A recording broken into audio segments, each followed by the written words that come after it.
Bien, estamos ahora con el doctor Carlos Rivera, miembro del IDL. Doctor Rivera, ¿qué tal? ¿Cómo está? Buenas noches, Jaime. Bueno, lo hemos invitado porque entendemos que usted es abogado de los familiares de las personas que murieron en el develamiento del motín del Frotón, ¿no es cierto? Sí, específicamente de los familiares de Norberto Durán y Gabriel Ugarte Rivera.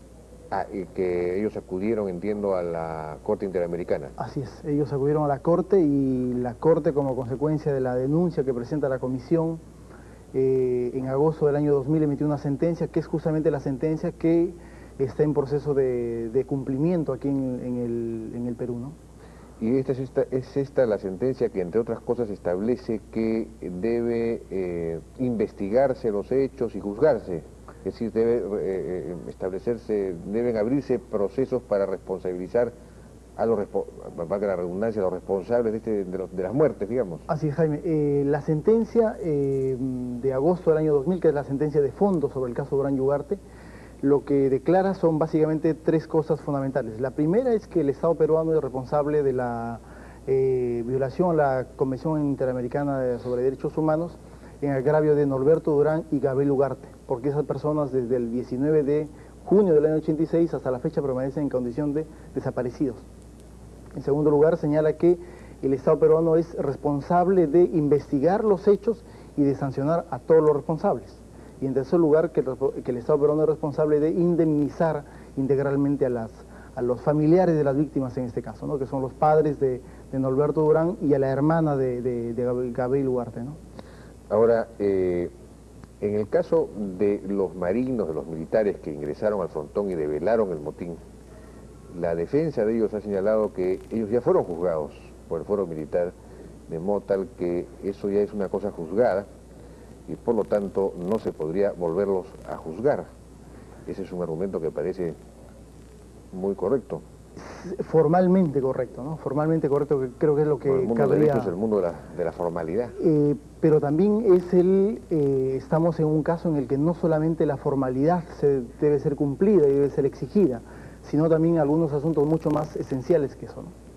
Efectivamente, entre el año 88 y el año 89 se cumple un proceso judicial en el Fuero Militar en el que efectivamente varios oficiales, o ahora exoficiales de la Marina, son sometidos a un proceso judicial y como consecuencia del cual son absueltos. Nuestra posición es que ese proceso judicial fue un proceso fraudulento, porque la única finalidad que tenía era justamente de cumplir esa formalidad. Pero tú estás juzgando una intención ahí. Efectivamente, lo que nosotros consideramos es que en ese momento el Fuero Militar cumple una misión de garantizar un nivel de impunidad de quienes efectivamente tuvieron una responsabilidad. Es una apreciación subjetiva suya. El derecho no se puede regir por una apreciación subjetiva de un abogado. Eso yo te doy toda la razón, pero además de mi apreciación subjetiva, como tú dices, Jaime, hay los criterios que la propia Corte esgrime sobre ese caso.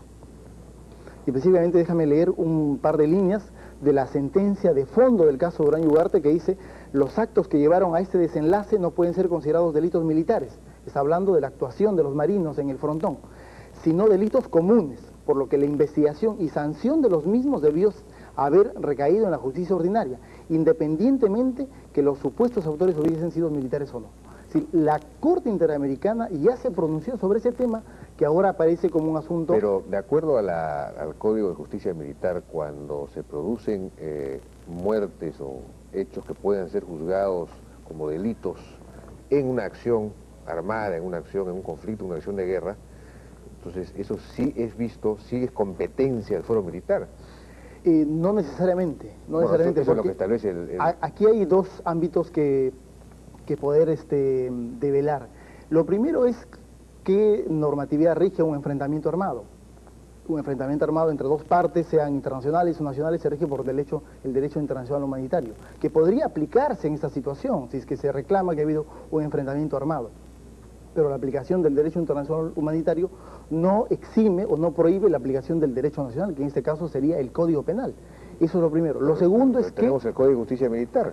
Es que el Código Penal Militar, digamos que... Exacto, yo admito su existencia como debe ser, Pero en la que se tipifica esta clase de, no, no, de delitos. ahí eso es un tema que creo que valdría la pena aclarar. El Código de Justicia Militar solamente tipifica delitos militares.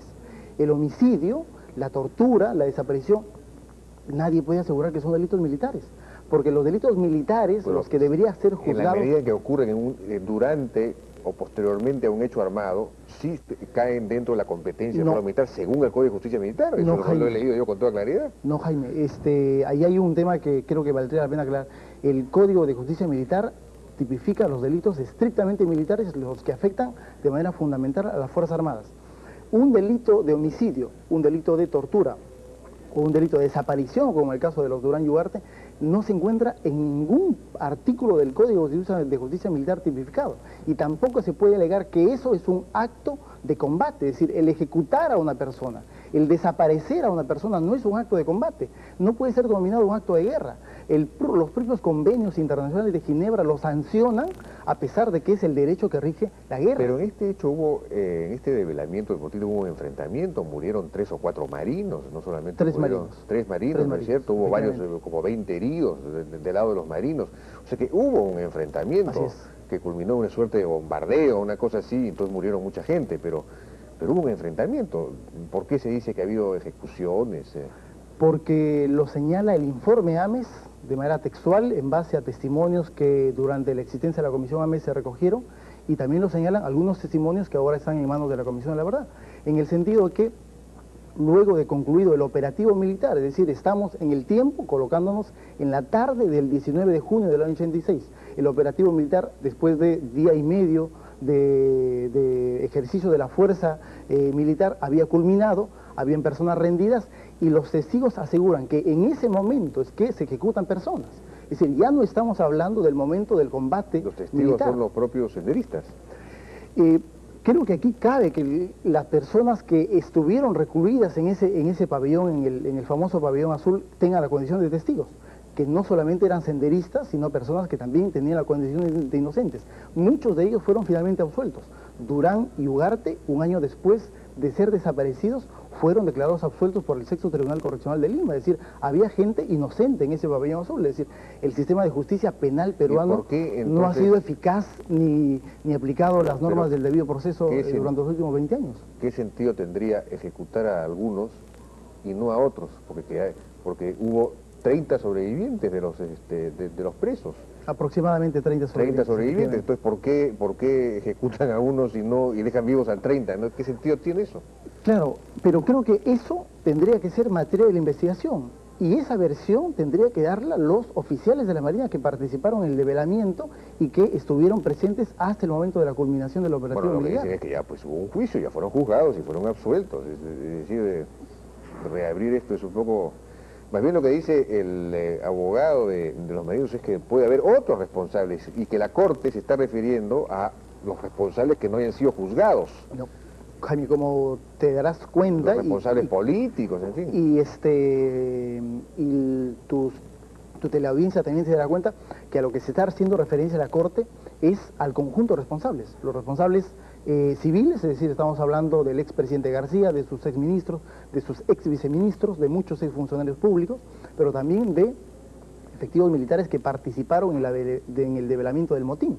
No está haciendo acá una discrecionalidad de que solamente civiles deben ser juzgados, y la Corte lo ha señalado... No, pero digamos, el argumento de la defensa, según he escuchado yo, es que la defensa de los marinos es, bueno, si la Corte está pidiendo el juzgamiento de los responsables, solo puede referirse a los que no fueron juzgados, porque los que fueron juzgados ya fueron juzgados y fueron declarados absueltos, inocentes, por lo tanto no puede referirse a ellos, tiene que referirse a los que no han sido juzgados. Claro, pero yo le invitaría al abogado de los marinos a que lea la sentencia de la Corte en el caso Durán y Ugarte, en la que se refiere que ese caso debió ser juzgado por la justicia ordinaria. No dice que es correcto y está de acuerdo la Corte Interamericana con que el caso debe ser juzgado por la justicia, no está pidiendo que se anule. Militar. Jaime, creo que en este caso lo que cabe es que todos los responsables sean investigados. Durante 20 años la justicia militar ha tenido como uno de sus principales objetivos garantizar la impunidad. Estos crímenes debieron ser juzgados en el Poder Judicial. El Poder Judicial, en un 99.9%, declinó y abdicó a favor de la justicia militar. Y la justicia militar, claro, condenó por 5 años a Telmo Hurtado y absolvió a muchos militares de horrendos crímenes contra los derechos humanos. Ahora, el otro problema que se menciona es que los marinos que participaron en este develamiento del motín, si se los procesa ahora nuevamente, serían identificados, es decir, perderían la condición de anonimato que tuvieron de alguna forma, digamos, ¿no? Y como lo que está ocurriendo en realidad es que empiezan a salir libres muchos terroristas por estos mismos procesos de revisión que están ocurriendo, pueden pues producirse venganzas también, ¿no? Entonces las personas que en su momento fueron llamadas a defender al país de esta amenaza, terminan ahora procesadas, mientras que los que constituían la amenaza están siendo liberados. Eso es una cosa, una especie de paradoja, una situación, digamos, absurda que estamos viviendo. Bueno, ese hecho absurdo creo que básicamente ha sido originado por la legislación antiterrorista de Fujimori, contraria a toda convención internacional. Pero creo que el argumento... ¿Qué alternativa había? Yo pregunto, ¿qué alternativa había? Te comento primero tu pregunta, Jaime. Creo que es un argumento válido, pero también bajo ese argumento nos sentiríamos atados de manos y no podríamos juzgar a ningún militar comprometido en hechos de violaciones a los derechos humanos. No, no estoy hablando de eso. Estamos hablando acá de unos marinos que ingresaron por órdenes políticas de un gobierno civil. Efectivamente. Y develen ustedes, entran y develan, pues, se enfrentan, mueren 3 marinos, quedan heridos 20 o 30, y se producen muchas muertes, es cierto, ¿no? Estamos hablando de eso, no estamos hablando pues del caso de la Cantuta, de Barrios Altos, donde obviamente pues tiene que ver. Aquí estamos hablando de una orden muy clara que se ejecuta, ¿no? Pero también, Jaime, hay que distinguir efectivamente la orden política que surge del Consejo de Ministros en la mañana del 18 de junio y los hechos de carácter criminal. Es decir, hay actos, hay personas desaparecidas. Hay 2 sentencias de la Corte Interamericana. Junto a la de Durán y Ugarte hay la sentencia de Negra Alegría que se emitió a mediados del año 95. Hay personas, junto con esas, muchas más, en condición de desaparecidos. De los que estaban en el frontón. De los que estaban en el frontón. Es decir, no aparecieron ni siquiera ni en los sobrevivientes, ni en la relación de víctimas y de los heridos. La pregunta es, ¿qué sucedió con esas personas? ¿Cuál fue el destino final que se le dio a estas personas? Ese es el cuestionamiento que nosotros estamos haciendo a la justicia aquí en el Perú. Y esa es la responsabilidad que hoy tiene el Ministerio Público. ¿Cuál sería la hipótesis? Que algunos de ellos los tomaron y los desaparecieron literalmente y dejaron libres a 30 para que acusaran. Es bien difícil. Pero dices que es difícil, pero eso es lo cierto. Es decir, nunca apareció una relación en la que Norberto Durán, Gabriel Ugarte, Víctor Negra Alegría estuviesen consignados. ¿Cuál fue el destino que se dio a los cuerpos de estas 3, 5 personas y muchas más que no han sido consideradas en las sentencias de la Corte Interamericana? Ese es un hecho que creo que se tiene que investigar. Es decir, la suerte de una persona vale la pena que el esfuerzo del Estado y de los instrumentos internacionales que en este caso se han activado se puedan desarrollar. Esa es nuestra posición, y nuestra posición además es que el Ministerio Público tiene actualmente en sus manos la posibilidad de efectivamente develar, de esclarecer este hecho y de sancionar o de denunciar ante el Poder Judicial a las personas que resulten responsables. Ahora, la otra cara de esta moneda es el tema de las anulaciones de todos los procesos llevados a cabo en el fuero militar, que es una decisión que seguramente de alguna manera va a tomar el Tribunal Constitucional en atención nuevamente a las resoluciones de la Corte Interamericana. Así es. Si a ello le sumamos la posible anulación también de todos los procesos llevados en los juzgados sin rostro del fuero civil, vamos a tener un total de 2.000 o más de potenciales terroristas liberados. Esto parece, no sé, una pesadilla. Es una pesadilla, la pesadilla que nos dejó Fujimori. Es decir, desde el momento que se dictó esa legislación antiterrorista, desde mayo del año 92, hubo cuestionamientos abiertos a que ahí habían irregularidades que después las íbamos a pagar. Esto deberíamos discutirlo públicamente. Este debería ser el tema de la Comisión de la Verdad, a mi juicio, en lugar de, a mi juicio, es mi opinión personal, de someterse a las decisiones de una corte que no vivió el problema. Antes de esa fecha la situación era mucho peor. Antes de marzo del año 1992 la situación era mucho peor porque no había ninguna clase de ley ni nada. Los jueces terroristas eran entregados al Poder Judicial, que no los juzgaba por temor o por falta de pruebas, porque es muy difícil, digamos, reunir todas las pruebas necesarias en medio de una guerra, ¿no es cierto? Es bien difícil. Entonces se requería precisamente alguna clase de derecho de emergencia. Y cuando se pasaron estos casos, los casos más difíciles al fuero militar, por lo menos empezó a haber un proceso.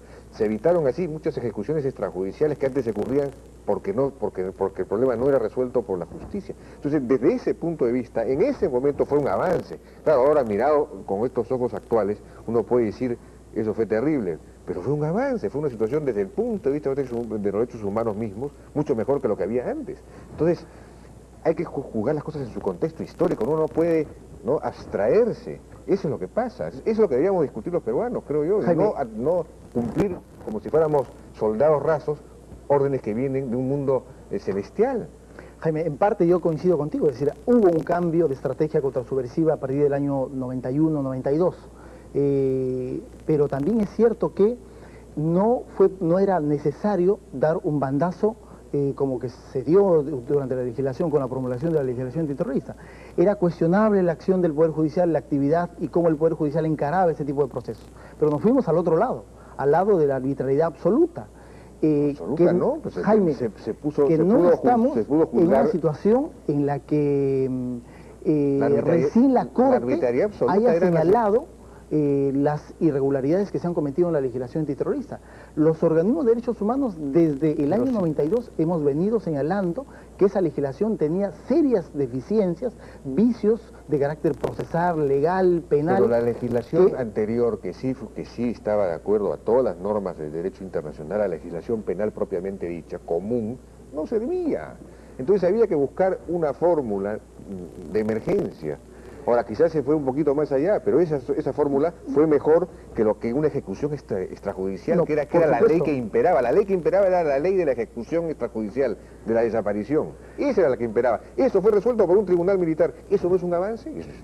Pero creo que hay que reconocer ese avance. O por un juzgado sin rostro. Pero también es cierto que las irregularidades que se han cometido fueron señaladas desde un primer momento en que se puso en vigencia esa legislación.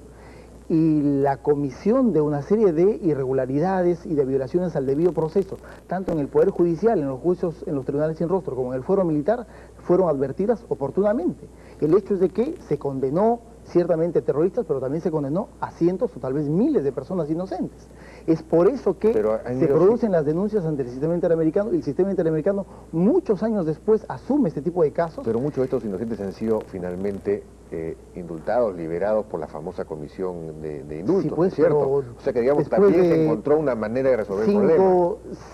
5, 7, 8 años de prisión indebida. O menos, pero en fin, probablemente. Pero se encontró la manera de resolver el problema. Pero claro, en una situación de guerra es imposible una solución celestial, vuelvo a decirlo. Creo que la posibilidad, el camino debió ser efectivamente establecer un mecanismo de carácter judicial especial para el juzgamiento de este tipo de delitos, en el que las posibilidades de sentencia a las personas que efectivamente están involucradas se manejen de una manera más o menos efectiva, pero también existía la necesidad de responder a ciertos principios y ciertos derechos que son parte del debido proceso, que justamente que es lo que ahora la Corte Interamericana y muchos organismos internacionales reclaman al Estado peruano. Creo que eso debió ser el camino correcto. Se señaló en su momento. Ahora yo no recuerdo que haya habido ninguna propuesta concreta de ningún organismo de derechos humanos respecto de cómo manejar el tema legal específicamente. La Coordinadora de Derechos Humanos el año 93 presentó una propuesta integral de reforma de la legislación antiterrorista. Claro que era un congreso controlado por el fujimorismo, nunca se hizo caso. Inclusive ahora se ha hecho una nueva propuesta. Lamentablemente el Congreso está opinando que el tema va a ser abordado en el próximo año. Estamos a puertas de que salga la sentencia del Tribunal Constitucional en la acción de inconstitucionalidad que ha sido presentada contra los decretos antiterroristas. Y ahí ahora, vamos a tener que enfrentar una nueva situación probablemente mucho más delicada frente a la que tendríamos si es que el Congreso hubiese modificado oportunamente esta legislación. ¿Cómo se resolvía? Si ahora los jueces tienen miedo, porque yo ya he hablado he tenido conversaciones con gentes vinculadas a la Corte Antiterrorista. Nuevamente los jueces tienen miedo ahora y van a empezar a liberar, ya de hecho ya están liberando terroristas simplemente con un habeas corpus. ¿Cómo sería en ese momento en el que el senderismo estaba en avanzada, ¿no es cierto? Estaba como ganando posiciones cada vez más, estaba de vencedor. Los jueces tenían miedo, tenían terror. ¿Hubiera habido otra forma que no hubiera sido sin rostro, jueces sin rostro? ¿Existía otra forma humanamente posible de juzgar a los terroristas? Yo creo que no la había. Hay Eso es lo que tenemos que discutir. Jaime, hay experiencias internacionales en las que se ha enfrentado este fenómeno sin necesidad de establecer una justicia Italia, secreta. La cuna de la civilización, Italia, jueces con rostro, jueces sin rostro. Y para juzgar a un grupo mucho más pequeño que Sendero Luminoso, como fue la Brigada Rosa, ¿no? Pero creo que las posibilidades de que el Estado peruano hubiese podido garantizar seguridad a los jueces existían. Y eso hubiese podido salvar las infinitas irregularidades y violaciones al debido proceso que se produjeron en ese tipo de juzgamientos. Esa hubiese sido la posibilidad. Y si esa se hubiese hecho, hoy día no estaríamos enfrentando un problema de la posibilidad de que se derrumbe el marco normativo antiterrorista, que no se tenga un nuevo marco reformado, porque el Congreso simplemente no ha priorizado este tema fundamental en la legislación penal peruana. ¿Cómo será la cosa que la Comisión Interamericana de Derechos Humanos no solamente dice este juicio no vale o este procedimiento no vale, sino que tampoco valen las pruebas que se actuaron en esos procesos? De modo tal que ahora hay que volver a actuar pruebas sin testigos, con arrepentidos que se van a asustar porque ahora no saben, de repente Sendero pues recupera alguna clase de vigencia. Sí. Mira, sobre ese tema, yo creo que se ha leído mal o probablemente no completo el informe Berenson. En el informe Berenson, la Comisión Interamericana efectivamente dice que aquellas pruebas obtenidas en procesos militares son pruebas que no van a ser reconocidas. Pero también admite la Comisión que aquel material probatorio que haya sido recopilado de manera debida, con respeto a los derechos del procesado o del detenido, va a ser considerado en los nuevos procesos judiciales. Eso creo que es un elemento importante a tomar en consideración. Esa segunda parte yo no la he visto, yo he visto la primera clarísimamente. Mira, lamentablemente no tengo aquel informe Berenson, pero textualmente lo señala, y eso creo que es muy importante, porque hay la novedad de que supuestamente el sistema interamericano está diciendo que ninguna prueba vale. Creo que el sistema interamericano también es consciente que es importante tener a la mano elementos probatorios en los procesos de hace 5, 7 u 8 años atrás. Eso lo dice textualmente, Jaime, lo dice textualmente. Yo lo he revisado, no lo he leído por ninguna parte, sí he leído la otra parte. Me comprometo a enviártelo, correcto, el párrafo pertinente para que tú puedas señalarlo, y creo que es un hecho. Es una contradicción total, entonces, ¿cuál de las dos primeras? Bien, lamentablemente nos ha ganado el tiempo, Carlos. Muchas gracias por su participación en la Hora N. Fue Carlos Rivera, abogado del IDL, y en el caso de Frontón. Regresamos con los datos.